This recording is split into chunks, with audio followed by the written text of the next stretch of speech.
Virginia bluebells are one of my favorite plants, and they were one of my dad's favorite plants too, and he liked wildflowers too as much as I do. They provide a stunning display of pink to bluebell shaped flowers just as the rest of the garden is waking up. They have a unique life cycle. They bloom early in the spring and then disappear completely by summer. But here is how to grow and care for them. They're hardy in zones 3 to 8, and they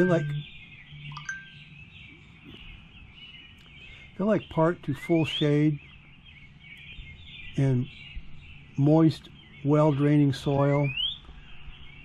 And the bloom time is mid to late spring, and they are 1 to 2 feet tall. You can plant bare roots, and I bought bare roots and planted them that you see here. Or you could transplant nursery grown stock, but I started off with bare root myself. And they are native to woodlands and floodplains, and they thrive under a canopy of deciduous trees where they get plenty of sun in the early spring before the trees leaf out, followed by cooling shade during the winter. Keep the soil consistently moist during the spring growing and blooming season, and once the plant goes dormant in the summer, it can tolerate slightly drier conditions, but the soil should never be allowed to bake into a hard crust. And if your soil is already rich in organic matter like leaf mulch, you won't need supplemental fertilizer.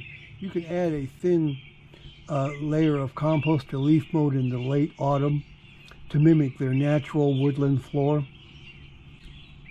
After the flowers fade, the foliage will turn yellow and collapse. Just leave it alone. The plant is busy sending energy back down into the roots for next year. Since the plant disappears completely by July, it is very easy to dig them up when planting summer annuals. Use a small stake or permanent marker to identify their location. I don't worry about this.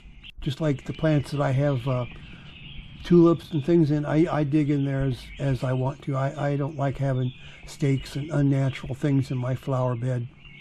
And Virginia bluebells, if they're happy, they will gently self-seed and form a colony around several years. You can divide them, divide the thick, fleshy rhizomes in the fall, but be careful. The roots are brittle and don't always enjoy being moved once they are reestablished.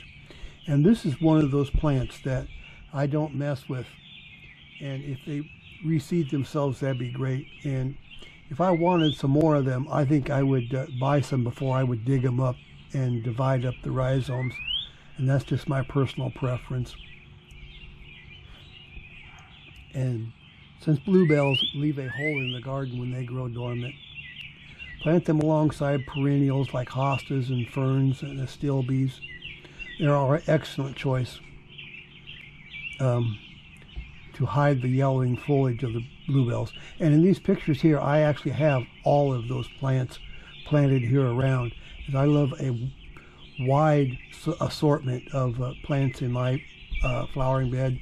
In fact, I like to have as many flowers as I can. And if you enjoyed hearing about these Virginia bluebells, please, I would really appreciate it. Just subscribe to this channel and even like this video. I would really appreciate it. And so thanks a lot, and I will talk to you next time. Thanks a lot, and goodbye.